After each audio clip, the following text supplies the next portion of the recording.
Hey everybody, how's it going? Welcome back to Good Game Have Fun. This is THP talking to you guys once again, and you guys have no idea how hyped I am over the World Ends With You Final Remix. It is my #1 most favorite game of all time. I have a video that I made a long time ago, like years ago, about like my top 20 most favorite games ever, and the World Ends With You was my #1. I gave a very long explanation as to why. It holds a lot of sentimental value to me, and it's a little weird looking at that list now, years later, because there are so many games that I've discovered and played ever since then that I feel like I want to add more to that. Instead of my 20 favorites, I want to do like my 40 favorites or 50. I've seen so many great games out there that I kind of want to update that list at some point. But for now, let's stick to our #1, World Ends With You. I love it to death. I still have my original Nintendo DS cartridge, and we now have some more information about the brand new Nintendo Switch. What do you want to call it? Like brand new version, remaster, remake? I mean, you could consider it a remake because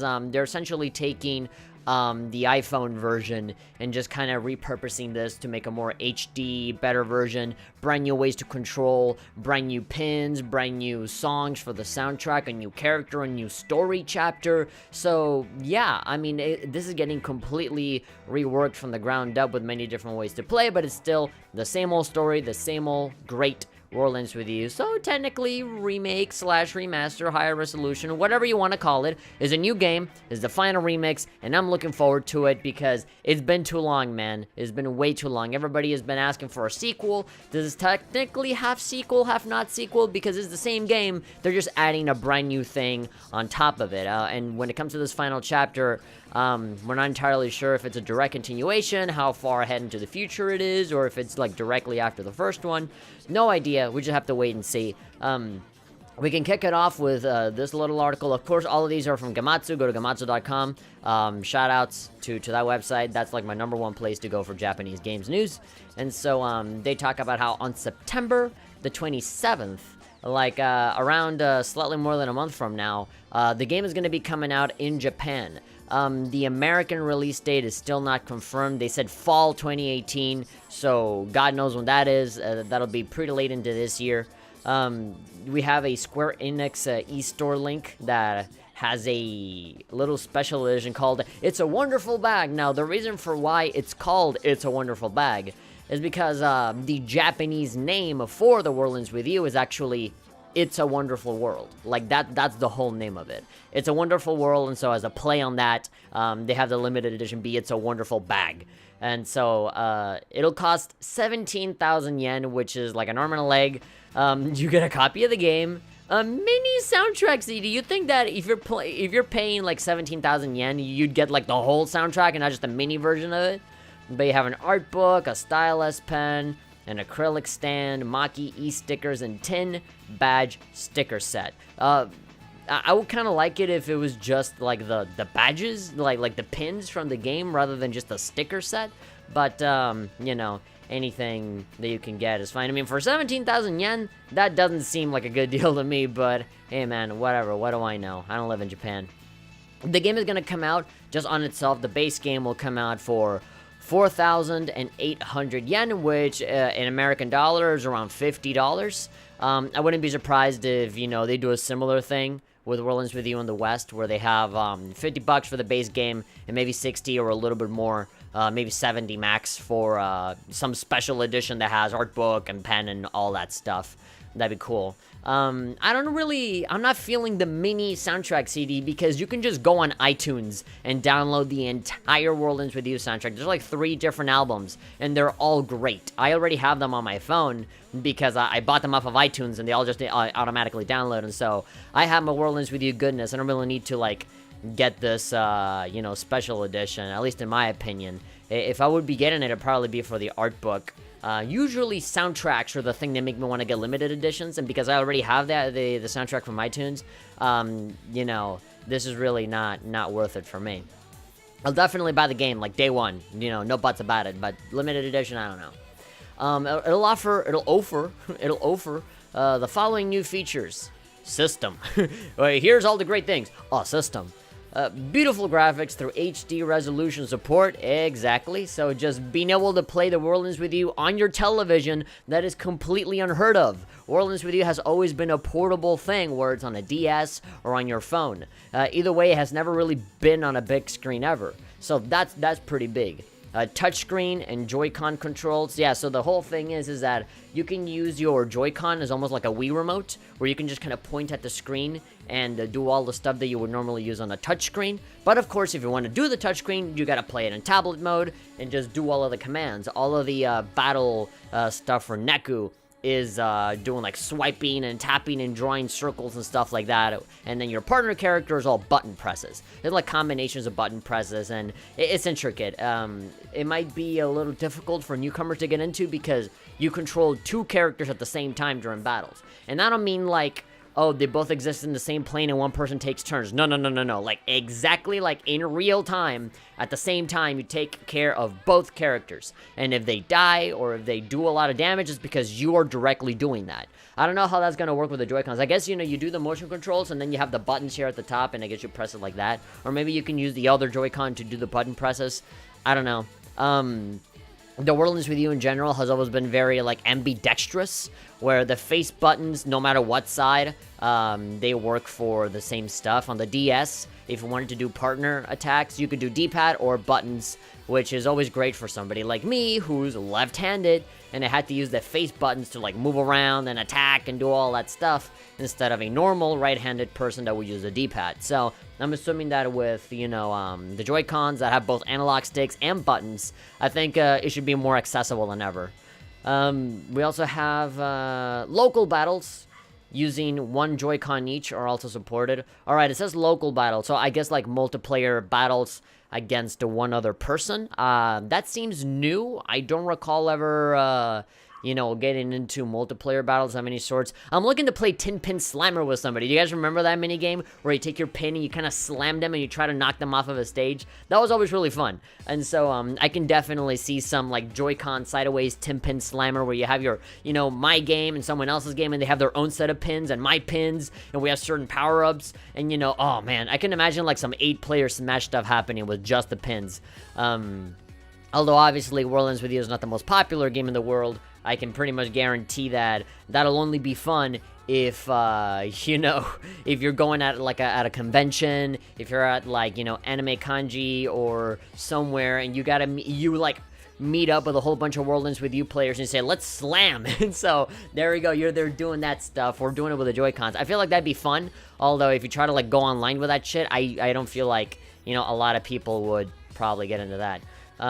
New scenario. With the appearance of new Reapers, get to the core of a story that is yet to be told. So this is the brand new chapter. I'm assuming that is like a full 7 days, just like always. At the end, there's like a secret ending for the World Ends With You on phones. Well, on DS and on phones, there's the same secret ending. But then beyond that, there's a super secret ending that goes beyond the secret ending that is just a picture. And so within it, it says new 7 days, and it has this brand new character design that is almost like a fusion of all of the different characters in the cast, you know, like the headphones and the little Mr. Mew cat and stuff like that. So, yeah, we have been left hanging for years, since like 2012, since the iPhone game came out, that there would be some tease of a brand new game or a sequel or something, and apparently that is manifesting as a completely brand new chapter in this remake/remaster of The World Ends With You, which is great. I mean, personally, I prefer a completely brand new World Ends With You game, World Ends With You 2, but this is more than enough for me. I'm totally fine. I will never protest against playing through World Ends With You again. I adore that game. Number one, for me, at least. And so, yeah, new Reapers. We already have new Reapers since the iPhone game. There was one new Reaper who was a girl that essentially took care of a bunch of microtransactions that, and I know how that sounds, but, because it's a phone game. But the microtransactions were fairly harmless. They were usually just soundtrack, CDs and stuff like that. If you wanted to listen to a certain song in the background, you could do that. There were a couple of items that had a little bit of power-ups, but nothing more strong than anything you could just unlock in the game naturally. And on top of that, the game already, like, on iPhone and iPad, it costs like 15 bucks. So it would be pretty, crappy if there was, like, some overpowered stuff through microtransactions. All of it is pretty harmless. It's basically, like, just CDs and I think, like, a couple of items. So it's really not that big of a deal. So the Coco was her name. So is that girl. But they say Reaper's plural, so I'm assuming there's going to be some other characters coming into play. And yeah, I'm getting curious. I don't want to spoil anything, but there's certain characters that are floating around in my mind that's making me think, okay, who's going to be involved in this shit? And that's what interests me. Will it be like the same cast of characters? It wouldn't make sense because, if you've played The World Ends With You, like, their story is done. Like, they very definitively ended their stories. So maybe that's why they're introducing this new protagonist character, because maybe she's going to get paired up with a bunch of new people. And I would like that, ideally. I wouldn't want to just have all of the new ones be recycled. If anything, it'd be cool to just see, like a time skip towards the far future where, this Reaper game is starting up again. Because, again, there was a lot of finality to the story of World Ends With You. So, to see this brand new chapter really does make me interested in seeing what it is they're going to do to kind of bring this whole Reapers game back, which it is essentially kind of a Hunger Games sort of thing, but for ghosts. I'm not going to say more than that. Background music, new songs and arrangements. This is the thing that really gets me the most excited. New songs, because the soundtrack is really good. Not my favorite. I wouldn't put it up there with like my top 5, but it's definitely top 10. I do like the soundtrack a lot. As well as it also had high quality versions of the original song, so the originals are getting remastered. That's great, and they're not being removed. This is not like a Jet Set Radio thing of like, licensing issues and getting removed and stuff. There is one particular song at the end. Utada Hikaru, I think, sings an ending song during the credits sequence of The World Ends With You after you beat it, and it's a beautiful song. I love it. It's like right up there with those Kingdom Hearts theme songs, with Simple and Clean and Sanctuary and all that. Is definitely up there, but copyright and licensing actually made the song get removed in future versions of the game, which is just the iPhone/iPad version with another really horrible, shitty song that I do not like at all. I would very much rather have Lullaby for You, which is the original ending song. So that's the bigger question. Are they going to bring that song back, or are they just going to have this newer, crappier one? I don't know. I personally prefer, if this is going to be like the final remix, the definitive version of the game, then I very much would rather have the Utada Hikaru song.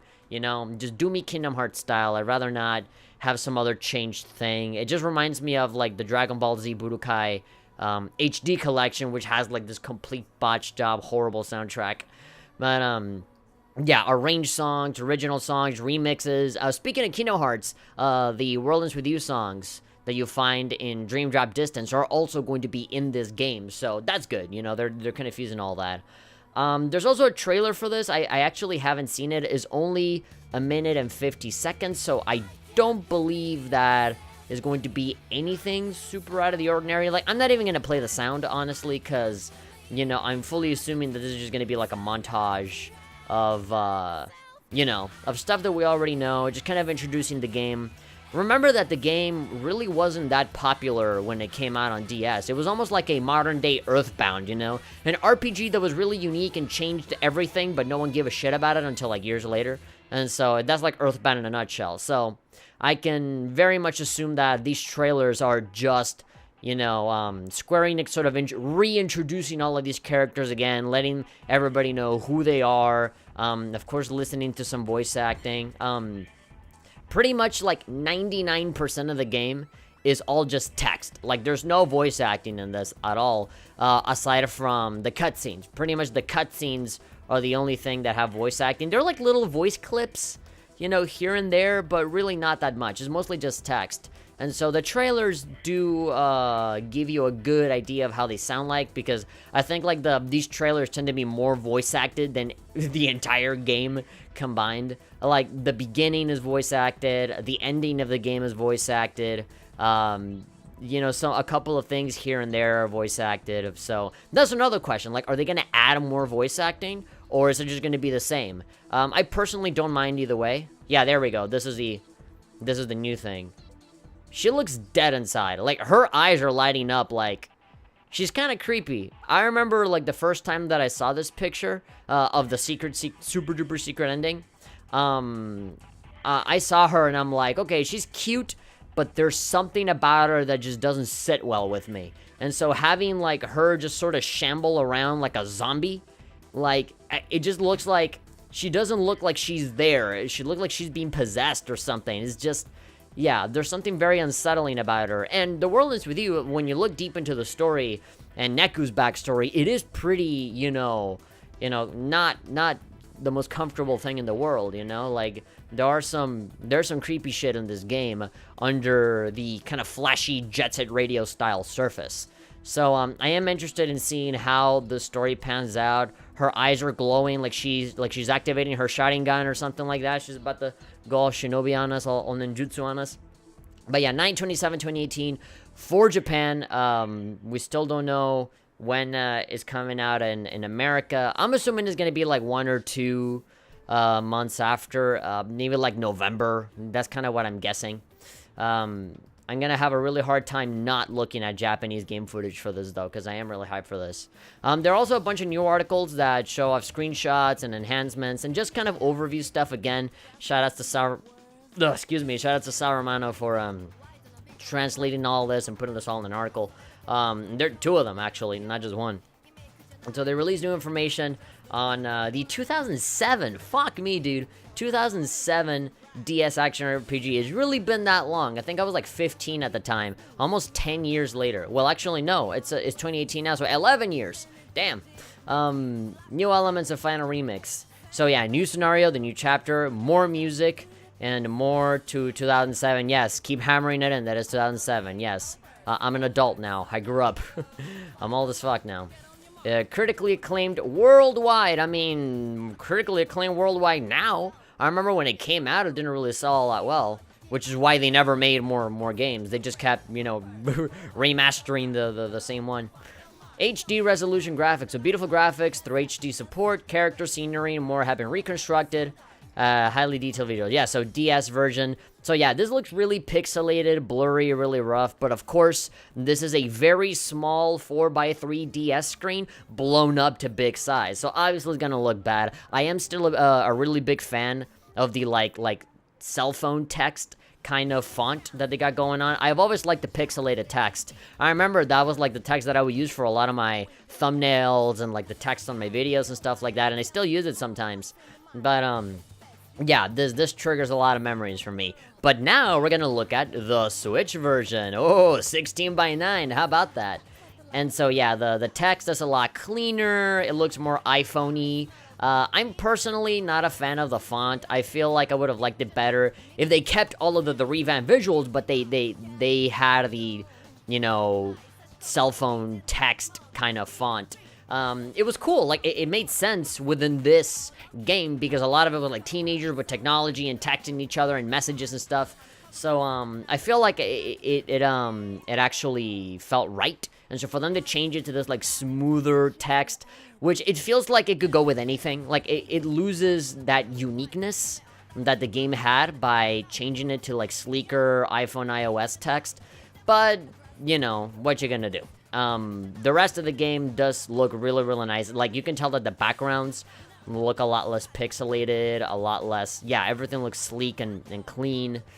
And, of course, the characters look really good, too. Yeah. I mean, they look exactly the same, just better. For sure. Even, like, the boxes look a little wider now. It's cool. It's cool. Well done. Choose your play style. Play the World Ends With You in TV mode, tablet mode, table mode, okay, or handheld mode. So handheld mode, you can control the game, again, with the same touch controls. Keep going like that. And in battle, you can enjoy intuitive controls such as slashing, tapping, and more. Now, it seems here like they're very much following the format of the iPhone version on tablet mode, where it seems like the partner character is just going to be a summon. So before in the DS version, the double screens were taken advantage of fully. Where like at the bottom you had Neku with the touch controls, and at the top you had your partner character fighting with the button presses. And so you had to manage both screens at the same time. And so with the iPhone version, obviously there's only one screen, so only one type of fighting, and then your partner would just show up occasionally to like help you out and do extra damage, which to me feels like a massive step backwards. A lot of the hectic, intense battles that you get into on the DS original is because you have to manage so much at the same time. But I think there's a different way to play. No. Okay, based on these screenshots, it looks like they're very much going with an iPhone version battle system, which is a bummer for me. It gives me like an even bigger reason to recommend the DS original. But, you know, I had a lot of fun with the iPhone version as well. I completed the iPhone version 100% actually. So I personally don't mind it, but I still miss that old style. Now, granted, I don't see how they could do that in this version. The best thing that I can come up with is just having the character be on the field and fight with you. You know, I don't see why it has to be just a summon. I don't know why you can't just have both characters at the same time fighting the same dudes. Or having like a switch, you know, press a button to kind of switch to the other plane and play as Shiki or play as Joshua or whatever. I feel like a little bit more of a compromise would have been possible here, rather than iOS. Because, you know, with iOS, there aren't any buttons for you to use your second character with, right? It was only just the touch controls, and that was reserved for Neku.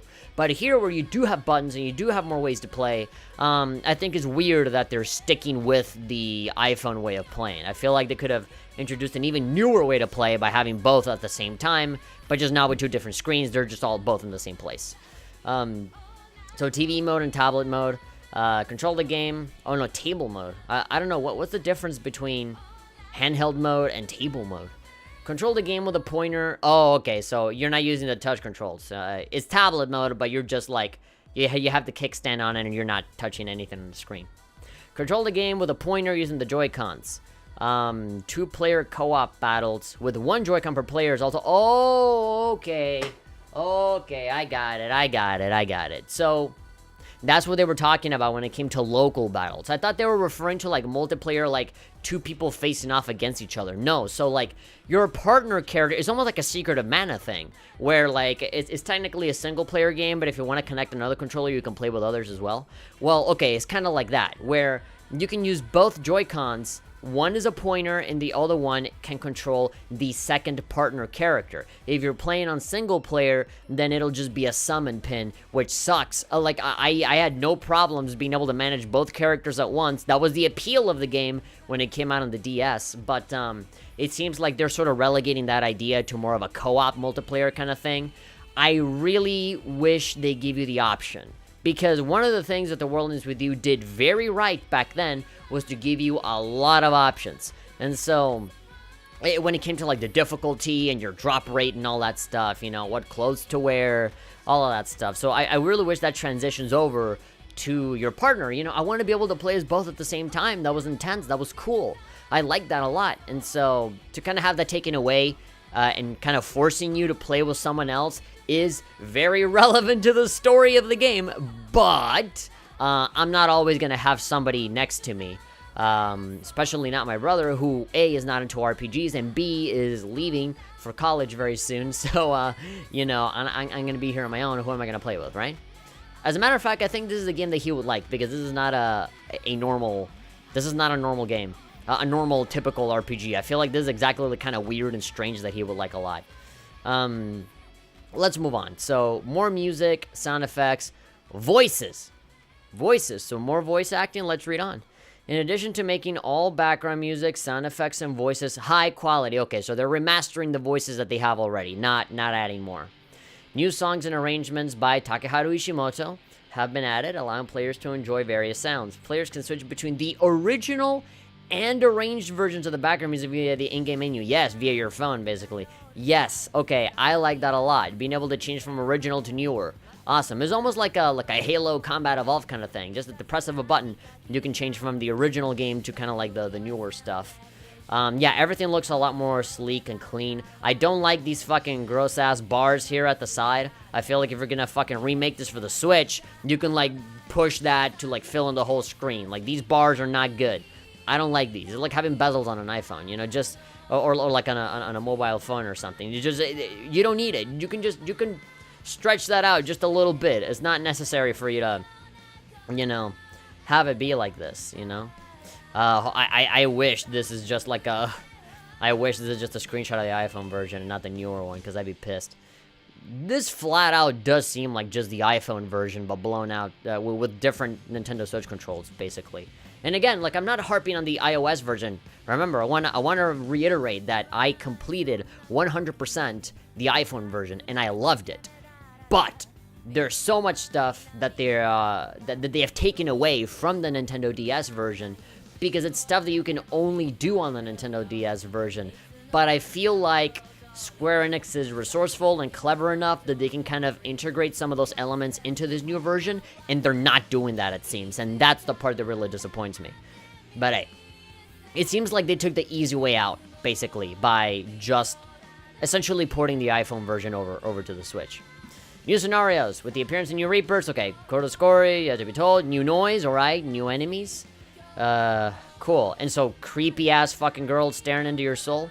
Yeah, Coco. So she's doing like a satanic ritual to revive the math guy, the Sozetta Slow guy. I forgot what his name was, but you know, people know him as like the Grimmy Heaper, because he would make like giant heaps of trash wherever he went, and he made a lot of number puns and stuff like that. So yeah, definitely one of the most memorable villains whose name I can't remember, but yeah, so that guy is coming back. That is very much obvious. They have some screenshots of Joshua and Mr. Hanekoma right there. Coco.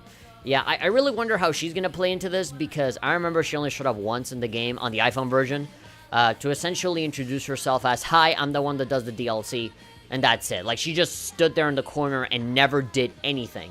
And so it seems that maybe they're repurposing her character to actually have her do something in the story, where she revives this character that we have defeated many, many times before. Summary, so again, this is just the synopsis of the story. I don't feel like I need to really read this, but if you guys don't know what The World Ends With You is, as I said, you know, it's kind of like the Hunger Games, typical, right? You can't remember anything, you're amnesiac, and so he's like, where am I? I'm in this city. And so you have to kind of feel your way around as to what's happening, and so what happens is that you have to survive in the city for 7 days. If you die, and that's it, you know, like, it's a life or death situation. This guy, Neku, is very antisocial. He doesn't like friends, he wants to be alone and all that stuff, but the only way for you to win the game is to make a connection, like, make a pact or a contract with a partner, because you can only fight the enemies, the noise, on pairs. Like, you can't fight them on your own. You have to be with a partner to be able to fight them at all. So, the whole story is essentially Neku getting over himself, not being antisocial, being more friendly, being a nicer guy, while trying to stay alive in this Hunger Games-esque kind of thing. And so, obviously, a lot of shit happens deeper under the surface, sometimes literally. That really makes this game really fun. These are basically most of the characters. If this art style rings a bell to you, and if it feels similar to you, a lot of the developers and the people involved in this game are the same people that make Kingdom Hearts. So, and that's why they appear in Dream Drop Distance eventually, even though they're not necessarily Final Fantasy characters, but they still cross over, because a lot of the same people took part in making both Kingdom Hearts and making this. So, yeah. But yeah, Neku, 15 years old, kind of an asshole. I used to love him as a kid, but as I grew older, now I'm like, no, he's an asshole. But he grows up to be not an asshole. Like, it is very much a coming-of-age story, if you want to look at it, like, at the root of what the story is. There's a lot of stuff with, like, the Reapers and Angels and the composer who makes this whole game happen. Like, there's a lot of, like, more mystical shit happening around the story. But if you really want to get to the base level of the story, is this kid is a dick, and he makes friends and learns how not to be a dick. That's basically what the whole story is, at the root of it. He loves graffiti, you know, he's very creative and artistic, but, you know, he can't remember who he is, and he has to, like, rebuild all of his memories as the game goes on. Shiki, and no, not Summer and Kagura Shiki, this is before Summer and Kagura, this is, like, pre-Shiki, this is, like, man, like 5 or 6 years before Shiki. But yeah, really nice girl. One of my video game crushes from back then. She's really nice. Again, 15. What is it about girl? What is it about these Shikis that are always 15? She puts on a cheerful face, but deep down she harbors a secret, and of course she has an attachment to the little cat mascot character, Mr. Mew. And so yeah, she's your very first partner, and of course, you obviously don't like each other at the beginning because Neku's a dick, and she's kind of like, you know, with her own deal as well. And so you grow to like each other, and you become best friends afterwards and stuff like that. Joshua, fucking motherfucking Joshua is back. God damn it. But yeah, clever. Again, all of these kids are teenagers at 15. You know, you'll be hard-pressed to find anybody here that's not 15. He's, you know, smarter beyond his years, and he bothers the shit out of Neku, bothers the shit out of me, but he's very knowledgeable, and he has a lot of secrets that are revealed later on in the story. There's a lot more to this character than meets the eye. He's more than just some kind of annoying little kid, but he becomes another one of your partners, and so you have a lot of character moments with him. I feel like the best parts of the story are when these two characters kind of go at it, dialogue-wise. Rhyme, at first I thought that this character was a boy. It's not a boy. It's a girl. Before you guys start making assumptions, you go with the giant. You know that the people that made Kingdom Hearts also made this game because of the giant fucking shoes, fucking Mickey Mouse footwear right here. Earnest, hardworking attitude, and she provides help. She's mostly just support. She's not a partner. She's more of a supporting character in the cast. She doesn't really do a whole lot of. She doesn't really do a whole lot of anything other than just kind of be there and just sort of give perspective. It is his brother that is actually a partner character, Dezukinojo Bito, or just Bito. And so very much like a stupid, tough, kind of punk-ass kind of character. But of course, that doesn't mean that he's shallow. He is more shallow than everyone else, but that doesn't mean that he doesn't have a backstory of his own. He does have a bit of a story arc to him. He is special. You definitely grow to love him over time. He's definitely that kind of character where it's like, fuck him, I don't really like him, but by the end of the game, you're gonna like him a lot. So, yeah, Kokikaria, yeah, so all of these are Reapers. All of these guys that have, like, big black wings behind them are Reapers that, you know, their job is to screw you over and get you killed because they win points by killing other players, because if they don't fulfill, like, their quota, they get punished, or even they get killed off as well. So, you know, they have an incentive to, you know, pick you off during this 7 days game. There's two of them, actually. It's not just one. Yuzuki, Karia, and Yuzuki. They have, it's almost like a Team Rocket sort of thing, you know, like, these two are always there trying to, like, you know, make little plots to, you know, give you trouble. Eventually, they start to kind of grow into characters of their own. You don't see them nowhere near as much as everyone else. They kind of show up occasionally. Again, it is more towards the end of the game where they really start to kind of come into their own, and you grow to love them.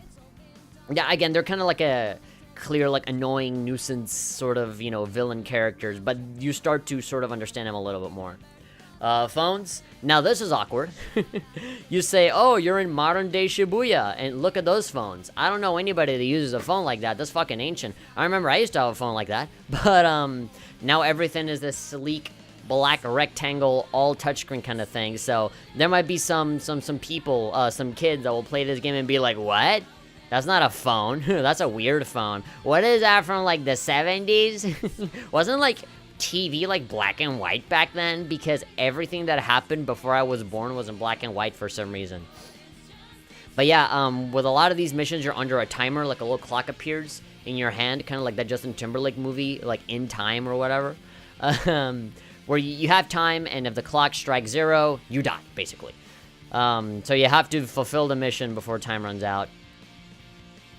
A lot of these, when it comes to the numbers, you don't actually have a time limit in-game. It's not like if you have an hour in the story, then you legitimately have an hour. Like, no, that doesn't happen. That's mostly just to make the story more suspenseful, I guess.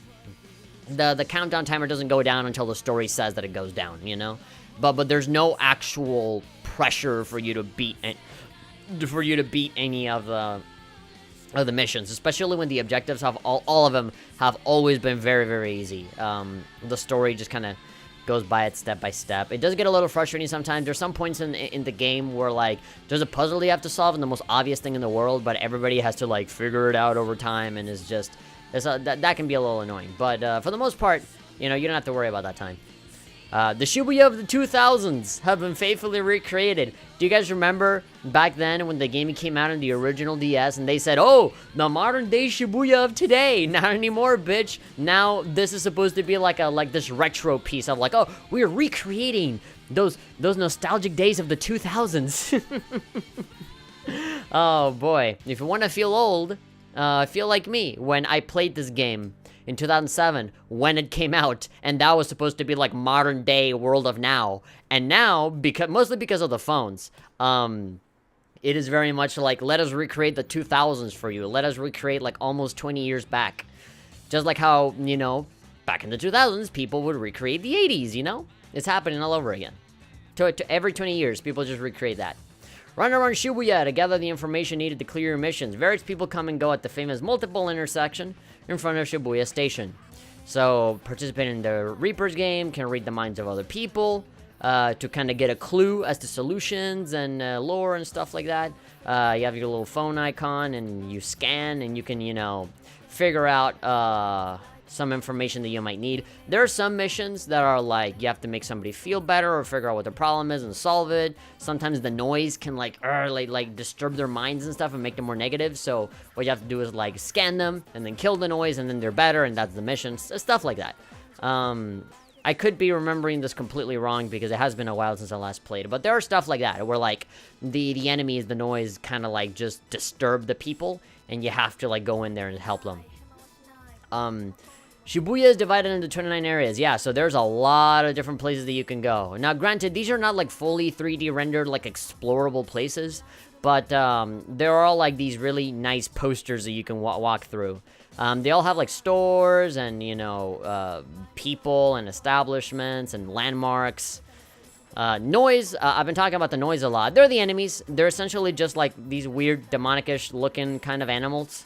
Imagine if you took the designs of the devil fruits and then just inserted it onto these characters as tattoos. That's kind of what it is, into these animals. So yeah, they're all different animals like crabs and kangaroos and wolves, penguins. A lot of these designs are pretty memorable, to like sharks and stuff like that. It does get pretty creative after a while.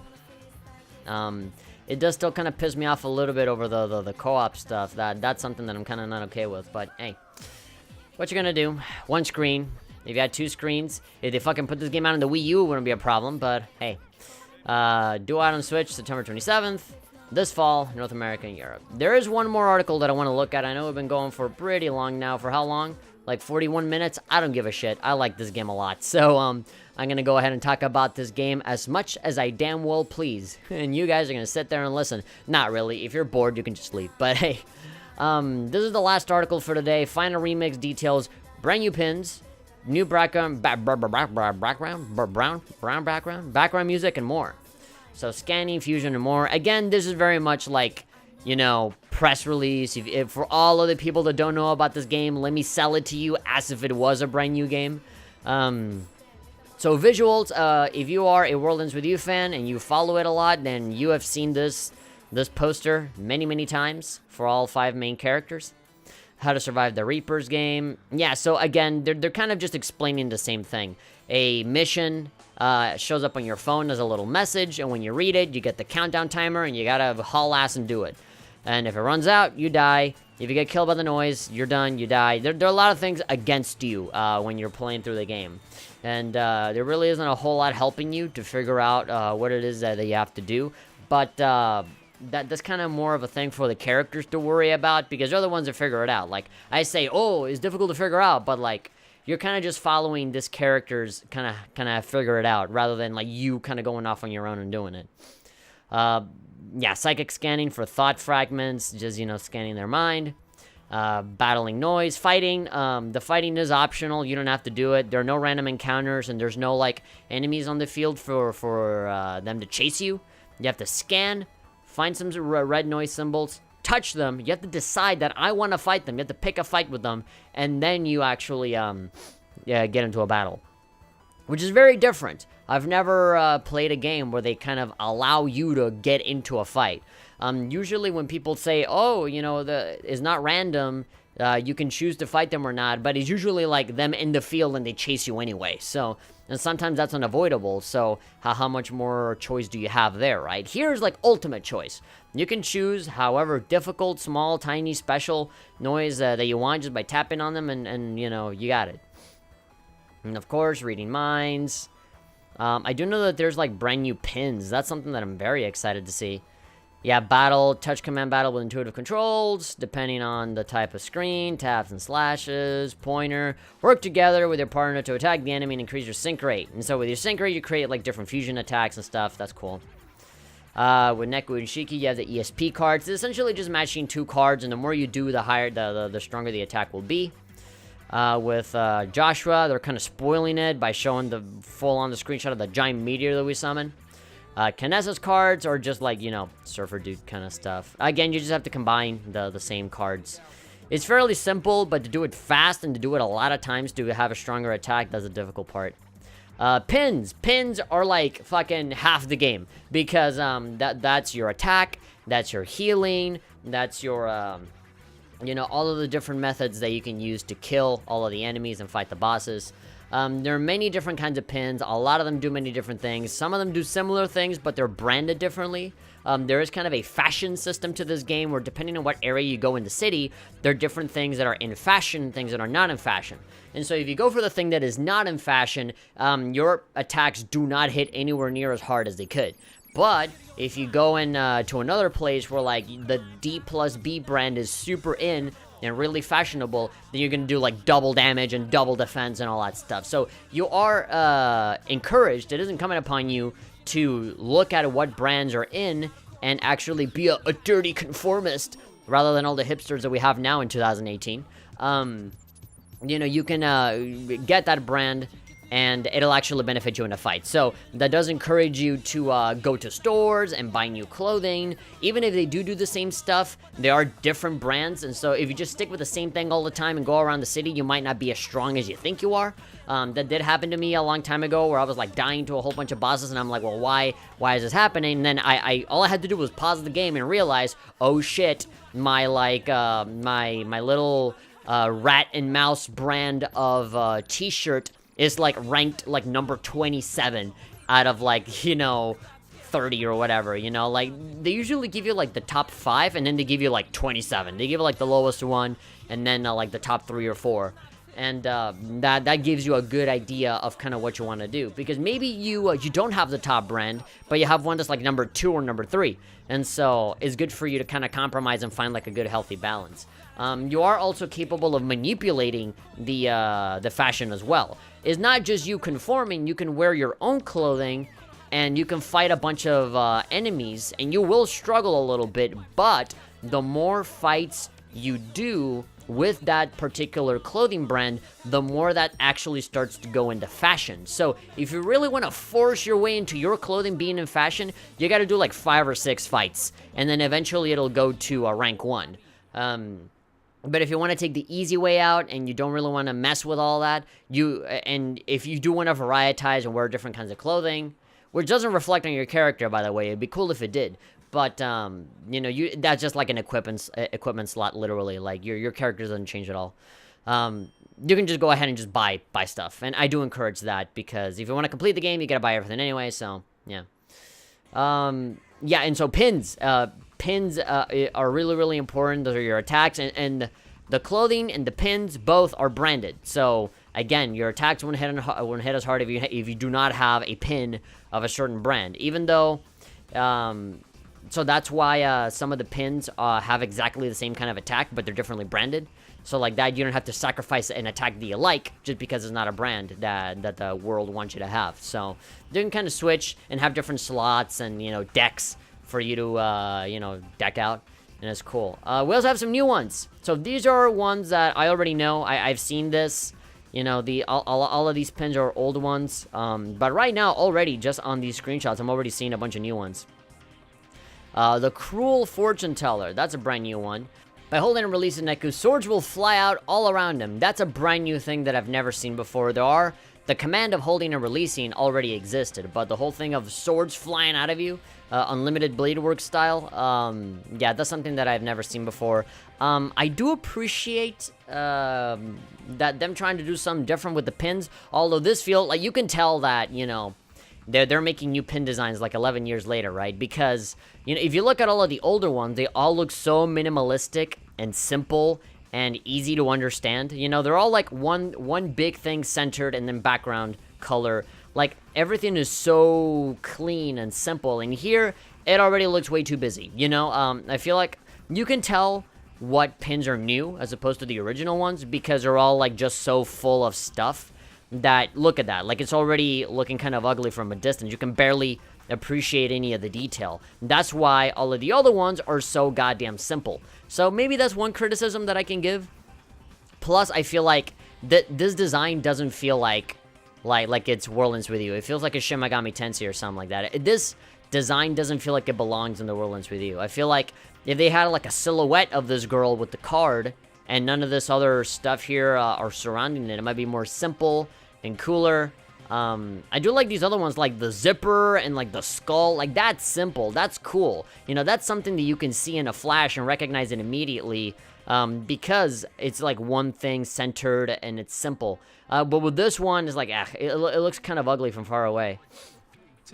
You see, this is another one that's good, you know, like the crab. You see, this is very simple, almost like Sanrio style, you know? Like, this is very Worldlands with You.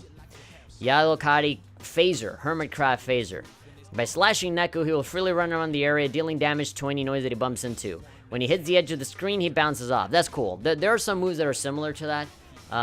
So I can definitely feel comfortable with these. Those dashing moves they do show up kind of later on in the game. That's another one, the one with like the dumbbell. That one is also new. I've never seen that one before. Hanayome Date. By tapping the air, you see. Okay, so I would say the same thing about this one than I did about this other one, but not because of the design of the character, but because there's text on it. That's a big no-no. I feel like you're already fucked up if you're adding text to it, because again, it's gonna be like a small thing on the screen, and when you want to like recognize the pin, you're not gonna look at the text. Like, I just feel like, you know, it's kind of like doing a PowerPoint. You know, if you're adding text on it, you're already doing it wrong, I feel. By tapping the air, a huge sphere will appear in the direction of your tap. It will drift about for a fixed period of time. You can do some damage noise. Now, granted, with PowerPoints, it does make more sense to have text, obviously, but like with a pin, like, I don't know. Who's gonna care if you have Crescent Moontown there? You know, like, I'll remember it by its design, not because of the text. I just feel like that's kind of unnecessary. It clutters up the pin a little too much. You can tell that this was not one of the originals, because in the originals, all of them were very consistent in kind of their simplicity, and here they're kind of stacking more shit on top that I don't feel like it needs. As you progress through the story, you gain experience. Oh yeah. One of the big things about this game is that you gain experience by doing literally anything. By, you know, by fighting, by not fighting, by, you know, trading. Like, there's a lot of different kind of experience points that you can get. And these pins can actually evolve into more powerful pins, depending on what kind of points you give them. So, there are some pins that only evolve with the points that you get from not playing. So, it is pretty fun to kind of figure out what makes all these pins tick. Brands, I already explained that. So, yeah, you know, 1, 2, 3, and 13. There we go. That's what I was getting at. There's stores as well, where you can just buy stuff. And the more you buy, the more the store people like you. And so they open up more items for you to buy. No discounts, but they do give you more stuff to buy. And eventually, when you hit, like, the highest rank, they give you some really cool stuff. And then there's some, like, really rare items that you can get where by just giving them certain items and just trading that rather than just money. So, yeah, a lot of that does become really special. I do like it. Background music. So, yeah, here's a selection of all of the... Well, not all of the songs, but, you know... A selection of some of the newer songs that are going to be showing up. And there we go. Kingdom Mix. That's what I was talking about. With the Kingdom version of Someday from the Worldlands with You from Dream Drop Distance.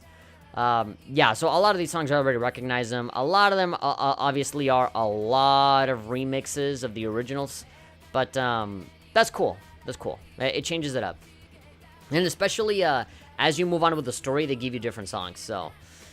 yeah, because the original DS game does have a knack of repeating a lot of the same songs because the soundtrack isn't as robust. But with the iPhone version and with this newer version, they just kept adding more and more and more and more songs and more remixes, and it makes the bosses more distinct. You can definitely have a very different feel from one section of the game to the other just by the soundtrack. So, yeah. Characters, Mr. Hanekoma. So it's kind of a big brother kind of type, you know. It's a dude that just kind of helps you out, kind of a guardian, you know, helps you out during the game, gives you advice. The bosses, so Higashizawa, the guy that always does food puns. He looks real big. He does look like a Kingdom Hearts character. He looks like he could be a part of Organization 13, in my opinion.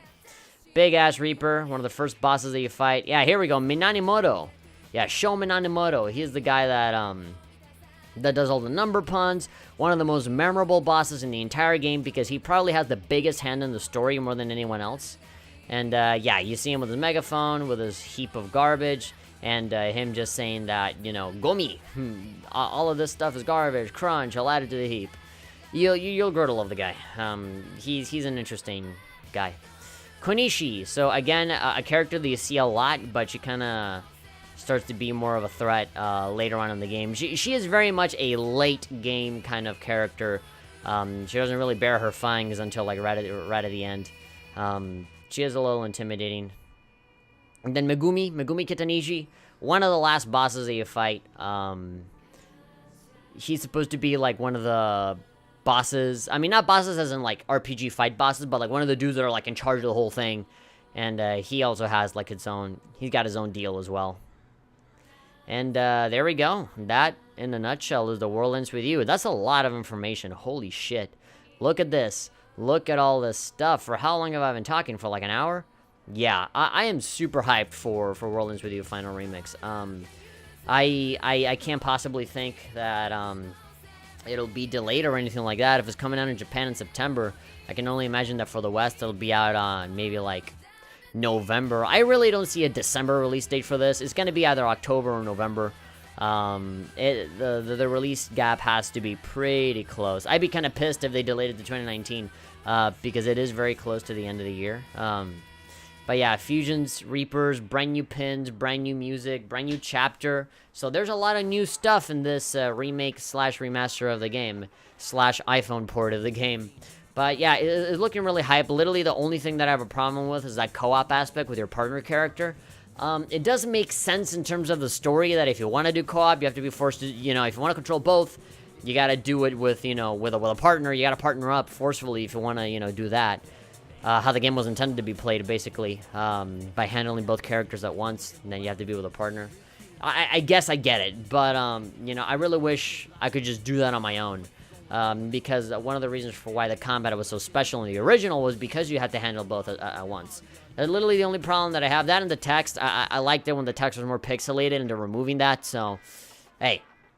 But who knows? Maybe if they didn't have to rely on the limitations of the DS, maybe the text would have been totally different. I would have never known. But I like that pixelated cell phone text. So, if you guys are hyped for this game as well, and if you have, you know, any concerns about the game or anything you're particularly excited about, any predictions or speculation of what the story might be, or if you guys are brand new to The World Ends With You and you've never seen this game before, and you know you want to get into it or something, be sure to express your curiosity or excitement down in the comments below. Be sure to give this video a like, subscribe, bell icon. Social media links are down in the description below. Let me know if you guys grew up with those flip phones like here in this recreation of the 2000s as opposed to modern day. Yeah, they could have just changed the picture, you know. Literally the difference between recreating 2000s and having it be modern day to 2018 is just to change those phones to just this, you know. Just change it, you know, have the whole little flip phone be a black rectangle, and that would have been fine, you know, wouldn't have been any difference.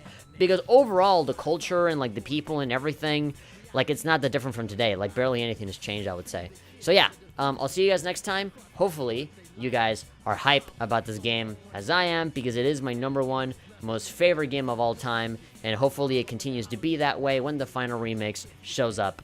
This is THP, signing off. See you next time. Bye-bye.